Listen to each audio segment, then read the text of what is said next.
Okay, thank you all for joining us today for creating accessible Word and PDF documents. Our presenter is Tim Offenstein. I will let Tim introduce himself. He'll go through the training. He said we can just kind of jump in and ask questions as they come. If you put questions in the chat, I will go ahead and read those to Tim. So if you have questions, just chat or raise your hand or just unmute yourself and ask Tim. Tim, I will let you take it away. Okay, thank you, Kim. And thank you for the faithful few who've joined us this morning. Um, I'm looking forward to what I would consider a conversation about accessible Word and PDF documents. So as Kim said, feel free to type something into the chat or pose a question, and we can stop at that point and address it. Or I've also got a couple spots in the presentation for questions. So don't hesitate to speak up. All right. Um, First of all, just a brief introduction, and then I want to talk for a moment about the ADA Title II compliance issues that are coming up. That's got a lot of people at the U of I worried. So we'll talk briefly about that. Then I want to discuss a little bit about what's involved with accessibility. So we're setting the stage. And then we'll deal with Word and have questions there and PDF. And then finally, I've got a few resources to share with you. I mentioned to Kim that I've created a PDF of the presentation. So if you want to have that, just ask her. I emailed it to her and she can go provide that for you. So my name's Tim Offenstein. I'm actually retired from the U of I, but I refer to myself as a zombie rehire or retiree because I've been rehired. I'm now working there as an academic hourly, and my title when I was employed was a digital accessibility specialist, which meant that I reviewed websites, software, and so forth for accessibility. I work in the technology services department. I've been there over 30 years now. Um, and at one time, I do freelance work. So I reviewed the Champaign County Mental Health Board website, and maybe it's time to go do another review of that. I have a company called Falling Leaf Productions. I do website work for a number of different counties and so forth. But I'm also have branched into doing woodworking. And so I have an Etsy site called Falling Leaf Chess, and I sell chess products like chess sets and boards and so forth. My email is here so that if you have questions after the presentation or whatever, feel free to email me. I'd be happy to address whatever I can. So we'll talk briefly about the ADA Title II compliance deadline that's coming up. There's actually two deadlines. The first one is April 24th, 2026 for entities that reach out to more than 50,000 people, which would definitely be the county. On April 26, 2027 is for smaller entities. That I think would encompass local principalities or and maybe smaller universities and so forth. But if you're a smaller unit, you don't have to worry about things until next year. This all started back in April 2024 when the DOJ officially decided that they were going to adopt the WCAG 2.1. WCAG is Web Content Accessibility Guidelines. there's about 51 different guidelines or what they call success criteria. And this has been around for quite a while. Just a brief backfill history. Um, when the web and the internet got started in the early to mid 90s, the government, the ADA in particular, came out with what they call Section 508, which was their guidelines for making something accessible. Unfortunately, the 508 lagged for a long time as we went into Web 2.0 and so forth. But the W3C is the organization behind WCAG. They kept up with things. And so people begin to rely more on them than Section 508. So in April 2024, the DOJ finally, I think, codified the WCAG, and I believe they probably gave up on 508 because it was just so dated. The thing that we need to be concerned about is the liability is increased now that we have an explicit set of standards in WCAG. The people have been being sued for a long time, especially state and local governments and schools for accessibility. But Section 508 was not always clear. It hadn't stayed up with the technology. And so I think a lot of those lawsuits got dumped. But now we have a explicit set of standards that the industry goes by. And so the potential for more liability has increased.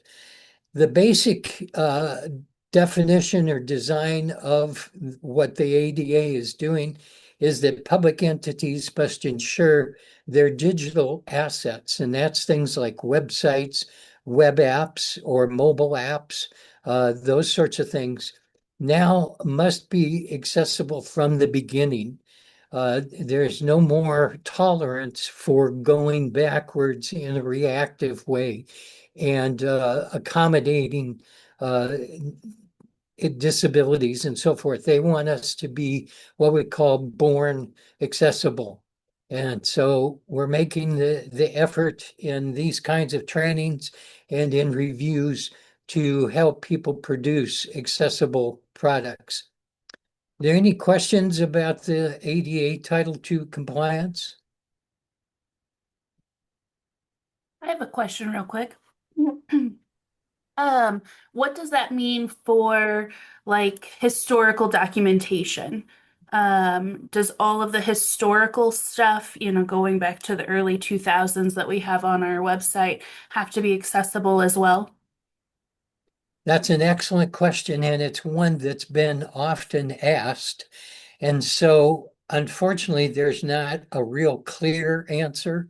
Um, for instance, U of I has tons of archived documents and things that go way back to microfiche and so forth. So, to some degree, and I apologize for the ambiguity of the answer, but it depends. It depends on how old the documents are. It depends on how accessible or how can't think of another term, but how many people need to see those documents. If they're rare archived documents, then there's a less of a need to make something like that totally accessible. If they are something that's publicly available, that increases the importance of making it accessible. Um, but I think that the DOJ, W3C, all of them recognize that there are just a lot of documents out there that it's basically going to be impossible to convert them and make them accessible. So we have to operate somewhat from an accommodation perspective, where if a disabled individual needs a certain document, they can request it and we can go through the process of making it usable for screen reading or assistive technologies and so forth. Um, it's still, I think, to a certain degree, a case by case basis, uh, but it does depend on a number of different factors. Does that make sense, or does that help clarify that? Yes, it does. Thank you. Sure, you bet. All right. I have a question. Yeah, When you said that the term born accessible, is this only born accessible in documents and web pages, or is this overarching all the things? this would be overarching because the ADA has put it in terms of digital assets. Um, Now that you could argue, does that imply Word documents? Um, I think that that would be an argument you would probably lose because Word documents are disseminated over the web, uh, and that's where they're typically available. So it would be an overarching approach to making things accessible right from the start. Then you don't have to deal with remediation. You don't have to deal with reacting to someone needing a product that should be digital or should be accessible, but it's not. So I would apply that born accessible to a broad spectrum. Does that help? Thank you, Yes, Chandra. yes, it does help. Thank you. Okay, sure. All right, just briefly, it always helps to define what we mean when we're talking about accessibility. Essentially, it means that disabled audiences are going to have an equal or equivalent experience with any kind of digital product. Um, it needs to be as accessible for them as it is for anybody else. That means that it used to be a long time ago when we were first getting into this on websites, we would have a button or something that says accessible version. And the blind person or the person dealing with a disability would click on that, and ideally it would bring up a version of the website that was accessible, but not necessarily the original website. This is kind of an accommodation type of approach that is frowned upon now. We want to make the product accessible through and through, and accessibility should be built into the design instead of as an add-on. I still deal with this a lot in reviewing websites for developers.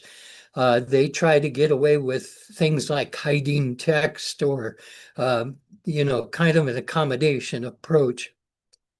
And instead, we want that accessibility to be an optimal environment for everybody. The other idea is that accessibility often improves the website. It's more user-friendly. It's more accessible, easily accessible for a wide range of audiences. Part of the problem is that it's much more difficult nowadays to predict who your audience is than it used to be. The definition and range of accessibility and disabilities has increased. Now we're concerned about dyslexic users or cognitively impaired users, motion impairments, senior citizens, even people who happen to be using the product on the phone or in an environment that's loud. Those are all considerations in terms of the accessibility and trying to address that. Unfortunately, we can never be 100% accessible. I know that oftentimes when I address issues for a website at the U of I, they make it fix or they fix it, and then they come back and say, "Okay, we're set, we're accessible for now and forever." That doesn't work because versions of software are always updating, the platforms are updating, and so forth. So you can never be 100%. There's always going to be somewhat of a balancing act. There's instances where perhaps one disability competes with another. So it's a little bit of a trade-off that we have to balance out how to make it the most accessible for the widest number of people. This requires that you think outside your box. And by that, what I mean is that the vast majority of us are visual. We take for granted the amount of information that we consume just because we can see the page. So that means that we need to step outside the box in order to understand what disabled audiences are dealing with. I recall training at the U of I for accessibility, where the first thing they make you do is you turn your monitor off so that you can't see the web page or the document. And then they say, okay, now how are you going to deal with that? How easily can you find a product on the web and so forth? So we have to step back a little bit and examine it from how other audiences might be dealing with our digital assets. The best way, I think, initially to deal with this is to ask for help. I have a couple of different colleagues on campus who are blind. And boy, you get a good education when you ask them, how are you dealing with this web page and what are your roadblocks and how can we fix those? So asking help, talking to disabled audiences is, I think, an excellent approach for dealing with getting outside your box and understanding what the roadblocks are. So now we'll take a quick look at Microsoft Word. Some of the concerns we're going to address in this are structure, how the page is put together, alt text for images, color contrast, hyperlinks, and tables, which unfortunately we can't get away from. And then lastly, how to add metadata to your document that will improve its accessibility. First of all, in structure, it's far more critical for the disabled audience than we might consider. And by structure, what I mean are, does the content flow logically? Does it make sense? Is it marked up in a good way? The kind of the flip side to a lot of this is that accessibility for the visual audience tends to be invisible. We don't see how a page has been corrected from an accessibility perspective to make it easier for disabled audiences to understand, because they're using what we call assistive technologies, which are screen reading software, keyboards, and things like that that we don't always use in terms of interacting with the digital asset. So we need to think, how am I marking up my page? Am I using what's called tagging, or maybe a little more intuitively called heading markup? This graphic shows you some of the heading markup that Microsoft Word provides. Each of these are a semantic tag, so to speak, that goes with the text. We can't see whether or not something is a heading 1 or a heading 2 or whatnot, but the screen reader user can tell. And so this is an important tool to use as you're creating your Word document, because it provides that structure that's important. The heading tags that you see here should always be used in a hierarchical sequential order. In other words, you start the page with an H1, then you go to H2, and then you go to H3. Word only provides those three. In the web, there's H4, 5, and 6.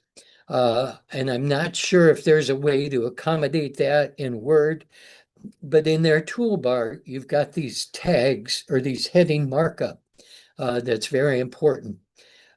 You can style them any way you want.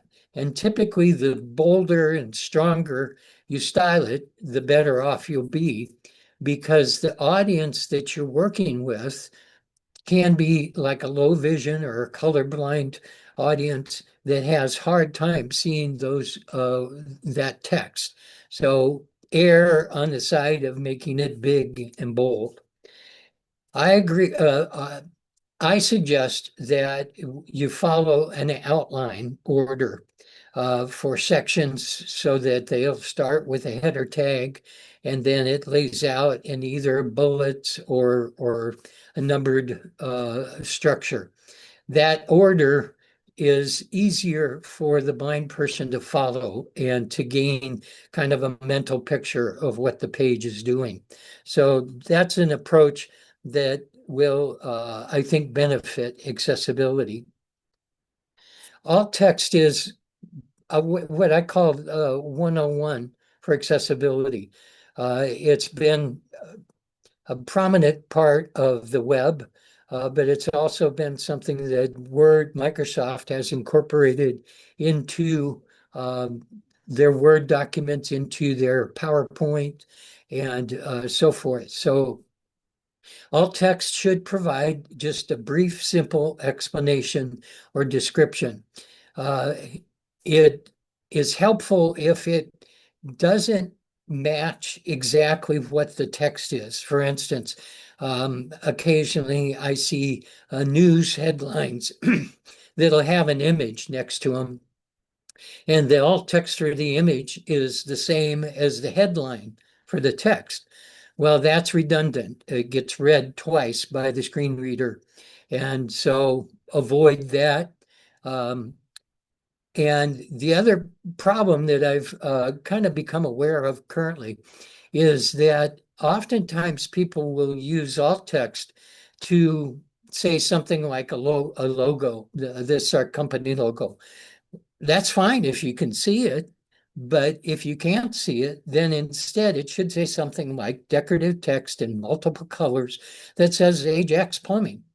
That gives you a brief, good explanation for what that image is. So that's what alt text is supposed to do. Avoid using terms like picture or graphic or photo, because those are already going to be announced by the screen reading software. Now, I realize sometimes it's difficult to get away from using those terms, but just bear that in mind.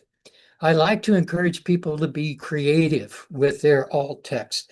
You can use it to convey the tone or the attitude. If you have a professional paper, then make your alt text sound professional. Or if it's just a newsletter or whatever, I think it's a good idea to just be creative with it. It's an opportunity to include the audiences that are relying on that alt text. Here's an example. You've got a graphic chart or a pie chart, which automatically you think, okay, this is going to be difficult to explain. But I take just the basic information from the chart and relay that in the alt text. And then the blind user gets an idea of what that information is conveying. Now, there may be instances where it's a graph or something that just has way too much data points in it to be put into alt text. You can use something like a textual explanation in the content of the page. It will feel a little awkward because you think, okay, well, I can see all that, so why does it need to be explained in the text? it becomes very useful and helpful for the blind audience. And it's really the only way I know of to accommodate them in that kind of a setting.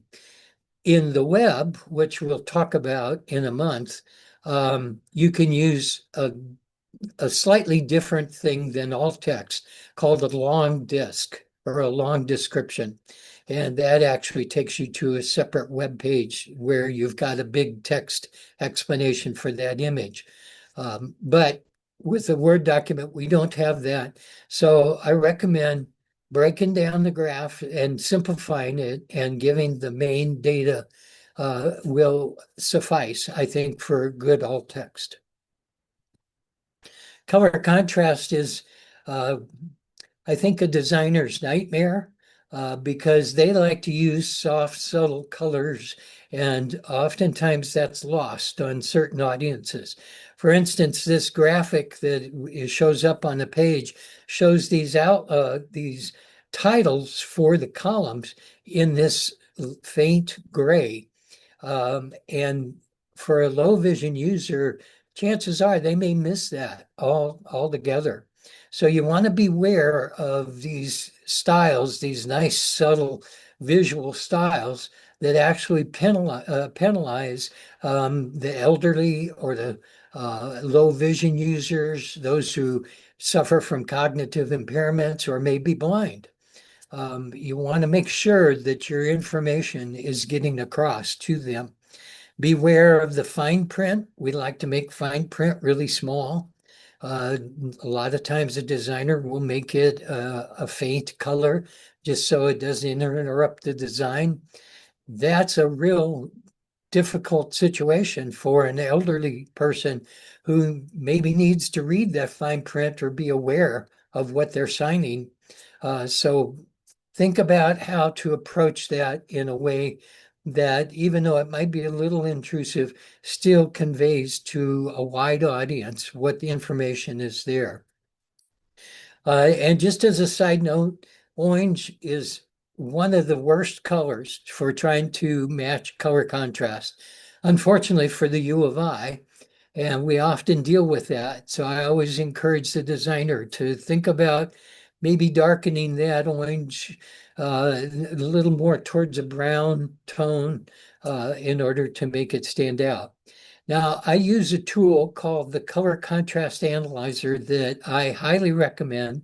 It's a standalone tool. A lot of the color tools are embedded into the web browser. This one's a standalone, which means that you can use it on Word, Excel, PowerPoint, anything. And it's very easy to use.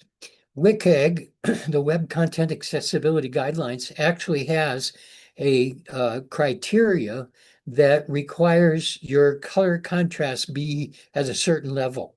Well, this color contrast analyzer will tell you immediately what that level is and whether or not it passes or fails text or graphics. Sometimes people put faint graphics into their design, and this tool will check that for them. Hyperlinks are something that Word has provided, and it's easy to just select text and make it a link, but there are some things you want to watch out for. For instance, I give 3 examples here. The worst example uses this URL as its title link or as its hyperlink. This is what we call human speak.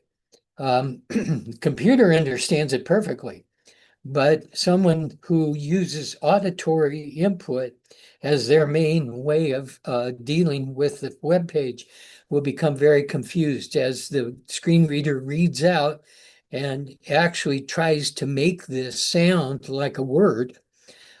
So this is very difficult. A better approach is using something like the text. This linked video explains, okay, this is a video, I know what I'm clicking on. But one drawback with this is that it doesn't explain what video it's talking about. That's important that you tell the user what this link is for and where it's going to take you. So in the best view, we've got the link that gives a good description of what they're clicking on. And then we have the URL off to the side. This is beneficial for Word because somebody may print out your document and they no longer have their laptop where the link is, where they see the hyperlink and they can click on it. So this is actually for two different audiences, and it's important to provide that. Again, it may feel a little uncomfortable because it looks like it's redundant or whatever, but this accommodates those audiences that don't have a digital access to your document, but instead are only dealing with a print document. Tables, like I said, are something that we can't get away from. But a few things to keep in mind. It should only be used for data display. Way back in the old days with the web, we used tables as a layout display because it was the only way to do that. Well, screen reading software tries to interpret that table by cell. And that's what it'll say is it's cell 1, roll 5, and then it gives you the information. That doesn't work for a layout table. But for the data display, it's the only game in town. It's the only way to make that information clear. One of the things, or a couple of the things to avoid are nesting tables. That's where you stick a table inside another one. Screen reading software typically chokes on this. They'll interpret the first table, but then once they encounter a embedded or a nested table, they just stop because they can't read the table cells and whatnot. So no nested tables.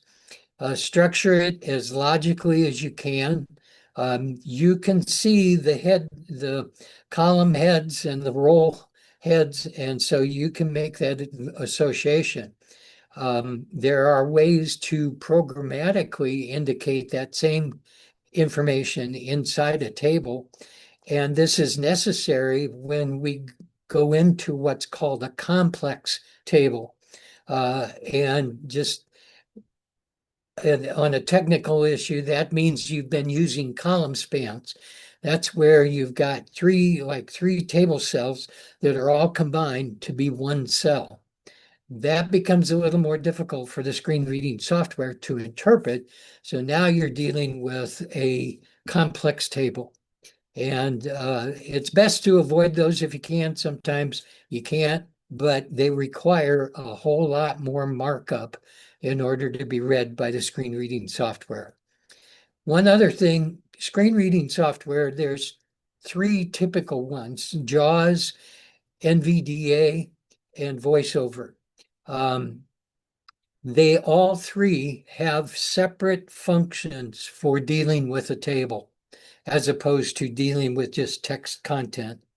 This makes it helpful in terms of the screen reader user, because then when they encounter a table, especially if it's marked up correctly, their software will help them as they read through that table.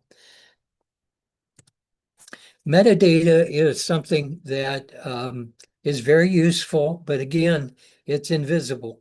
And in full disclosure, I just recently began to really look at metadata in my documents, and it's a good thing because I've pulled up documents that I created, but I did it based on someone else's document in terms of layout and whatnot. And then I pull up the metadata, and lo and behold, here they're marked up as the author and not me. So make it a best practice when you start a document to check your metadata. Very easy to do. You just go to the file in the menu bar all the way to the bottom and click on properties. And then within properties, you select summary. And then that's where all this information can be added to the document. One of the reasons that this is important important is because the Adobe Acrobat will ding you as a violation if you don't have a proper title to your document. And it's not talking about what the document is named. It's talking about the metadata title. So this is a good thing to add to all your documents. Now, Word provides an accessibility tool, which is nice. I mean, it's easy to use. It's a handy reference. And all you got to do is go to the Tools menu, click on Check Accessibility, and this side panel will pop up that kind of gives you a brief overview of what's going on. You can then Oh, one caveat, it sometimes takes it a little while for this to pop up, and that depends on the length of the document you're looking at, maybe the complexity of it, and so forth. Unfortunately, there's a somewhat of a limited scope that this accessibility checker can do. It'll look for alt text, it'll look at color and contrast, and different things like that, but it only goes so far. But again, as a best practice, before you publish a document, always run it through this accessibility assistant, and it helps you. I've used it on all my documents, and sometimes occasionally I popped an illustration into the document and then forgot to add alt text. This will remind me of that and help me add that to it. So are there any questions at this point about Microsoft Word?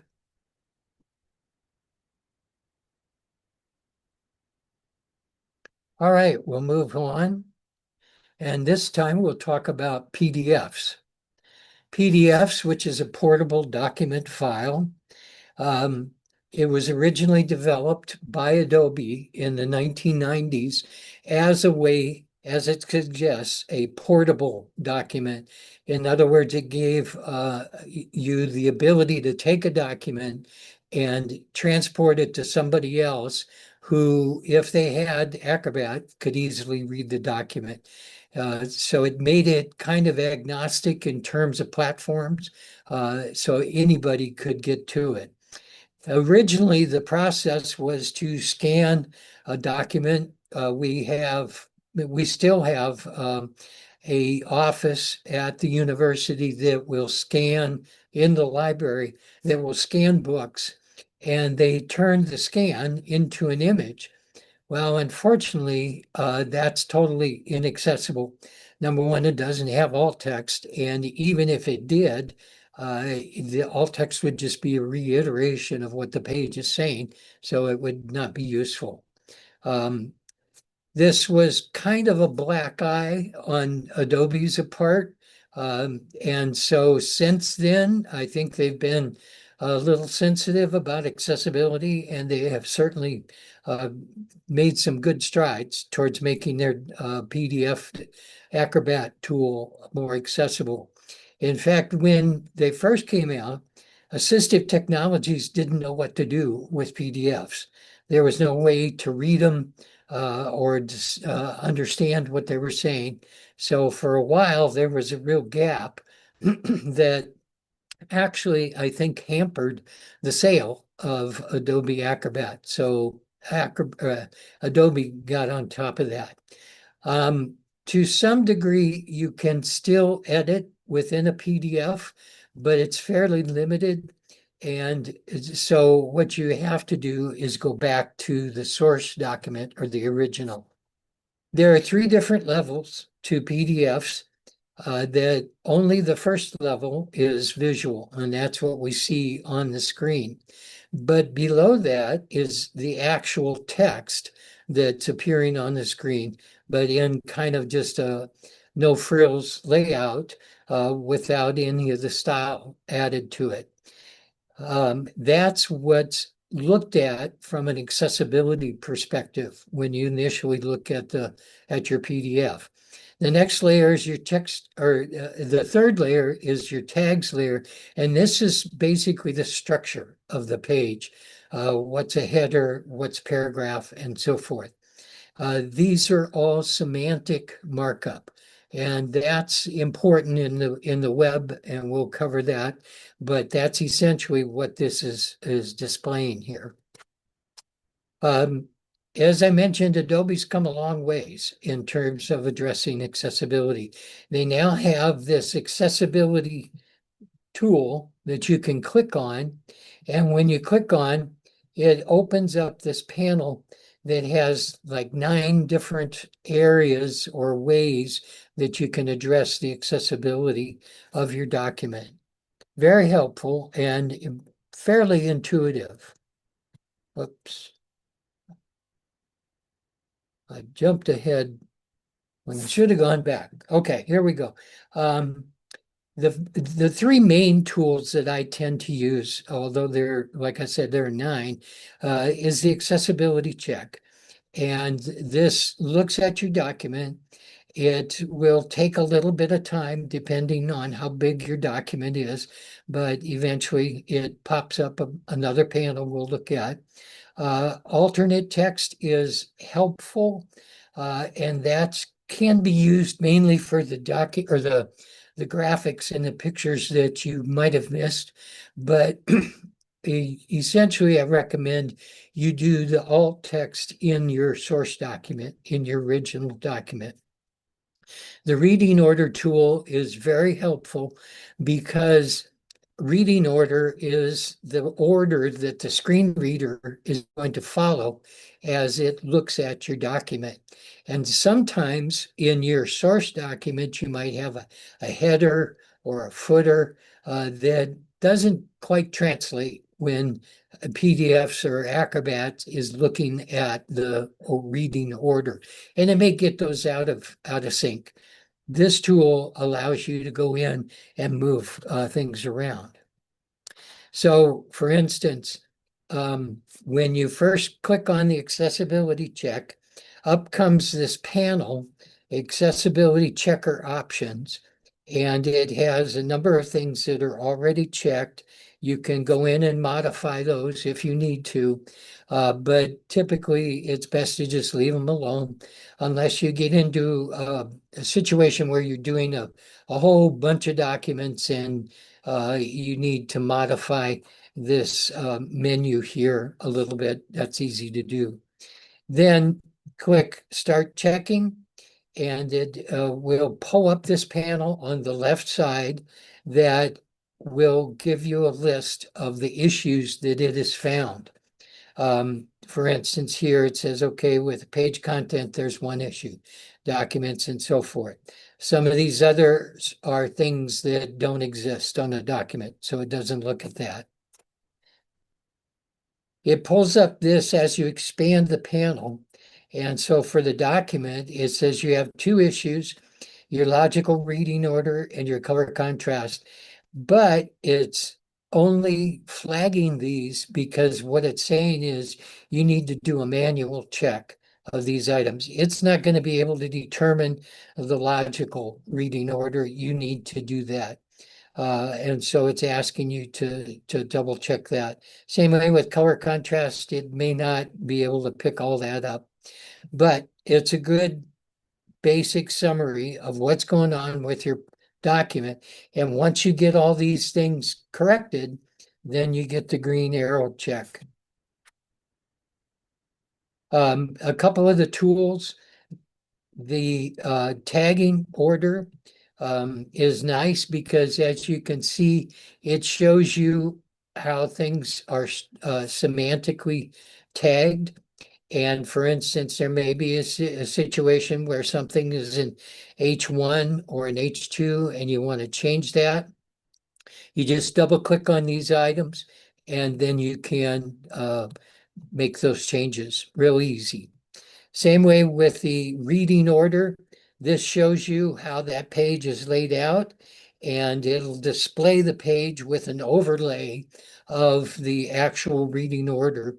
It's easy to come in then to this panel, click and drag to reestablish the reading order as you need it. This is very helpful because screen reader users can become lost on your page if this reading order is not logical. And this helps you fix that. This is also in addition to those tools. If you come across a finding that you're not certain what it's talking about, you can right click or control click on one of these and it pops up this little panel. Very helpful in terms of explaining, or if it's a rule that you know is no big deal, you can ignore, you can skip it. Unfortunately, it can't fix all the errors, but it can fix some of them and do it very quickly. And the title tag is one example of that. You click on it and it allows you to change the title tag, typically to the title of the document.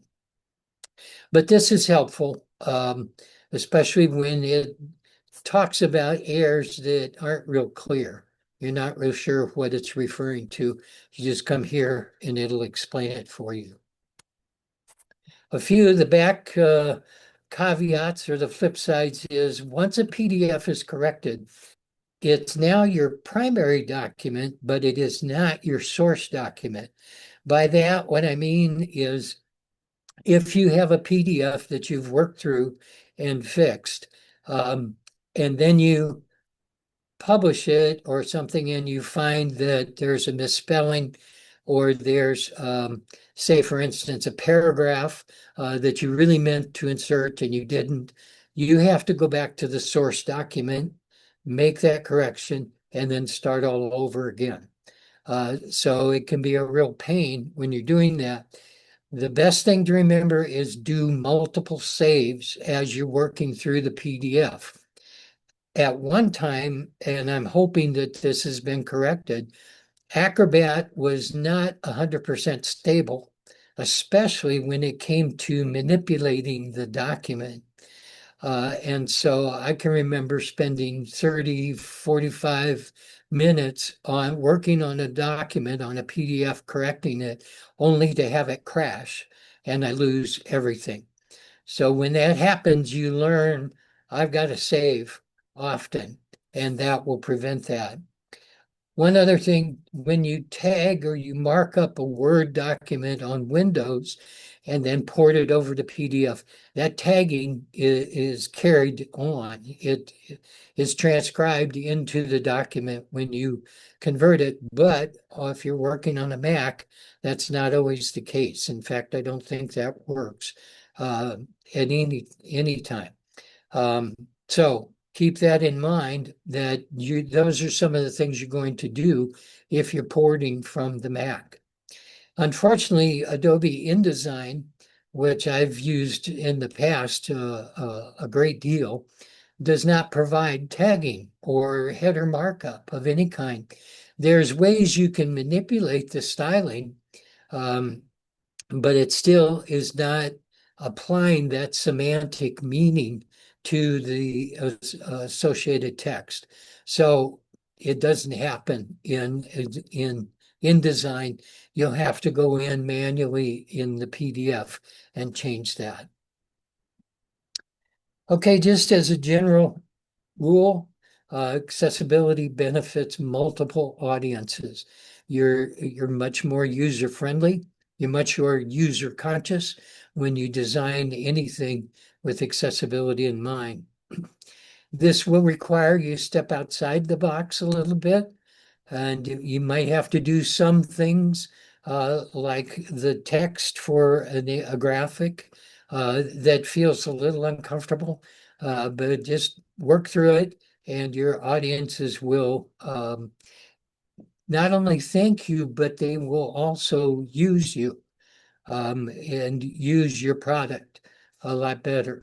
It's amazing how large the blind and vision impaired audience is out there, and they command a huge market share.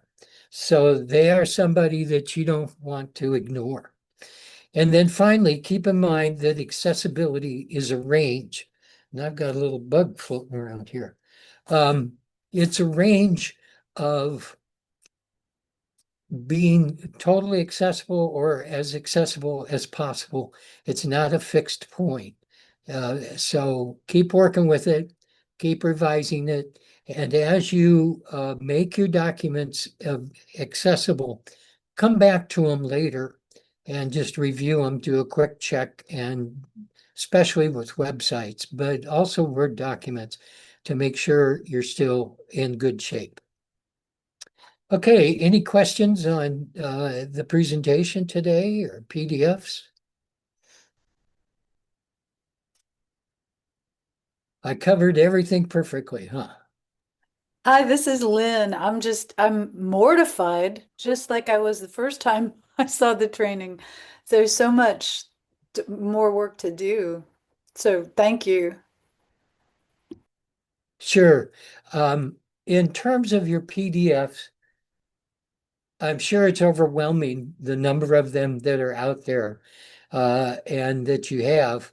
But I would recommend looking at the user case.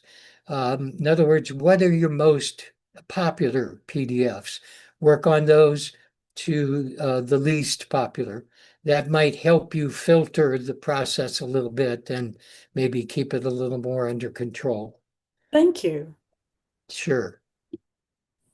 Hi, I have a question. My name is Brianna Farrar. I am curious to learn a little bit more about the tools that are integrated into the programs already. Do you know if those are running off algorithms or if they're using like a computer vision slash AI program to assist with the accessibility identifying? Okay, Brianna, I'm not sure I caught all of that. Um, you're asking if they're going to come out with more tools or No, so the ones that are already embedded within Word or Adobe, right. do we know if those are running off of algorithms or if they're being like compute using computer vision to do it, or if they're utilizing an AI tool? Just so I have trust issues with AI tools, stuff like that. So Uh-huh. I'm just kind of inquiring on, do you know what on the back end, what's running those tools? That's a good question, and I have to admit I'm not aware of it. I mean how they're doing it, and I do know that Word is starting to incorporate more AI into, for instance, if you go to alt text in Word, it will already suggest a alternative text for the document or for the image. Now, 9 times out of 10, it's inaccurate or it's not telling you what it needs. But um, so they're using AI already.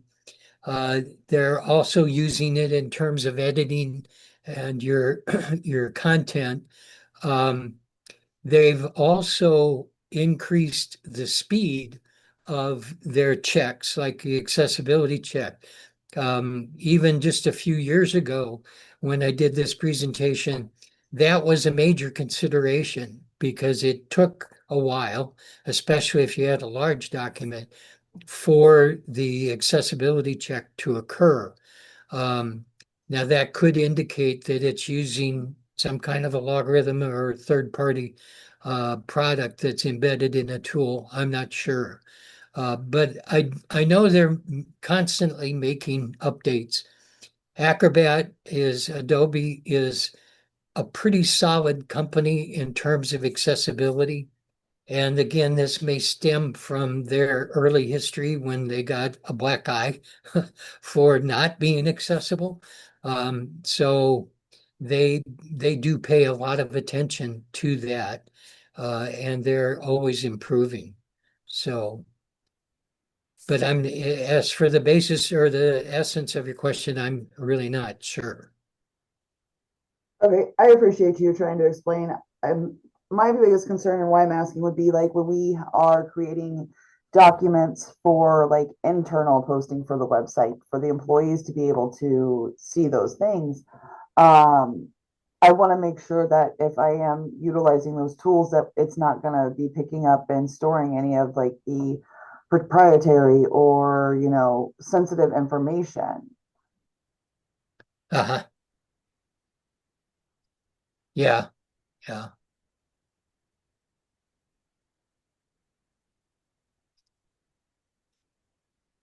Are there any other questions or anything in the chat?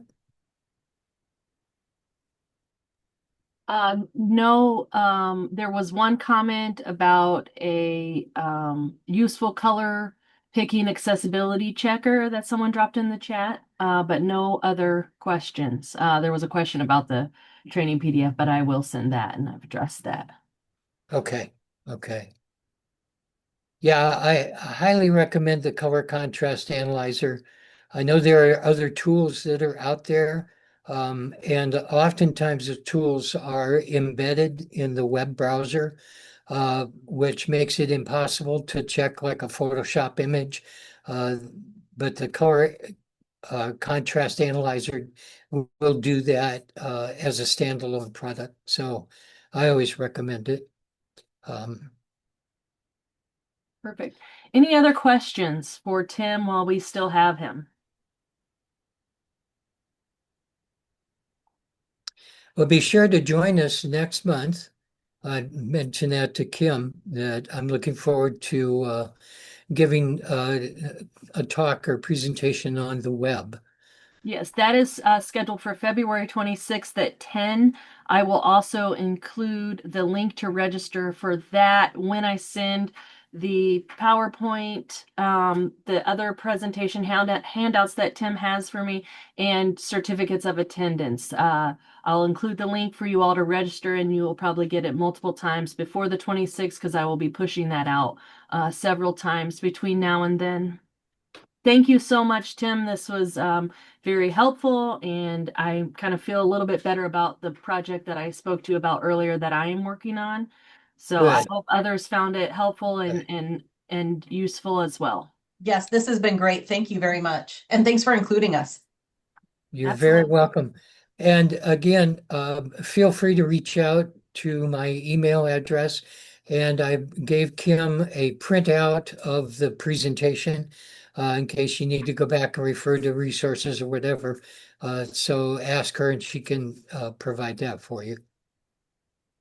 Yep, that will Great. be sending that out within a couple of days.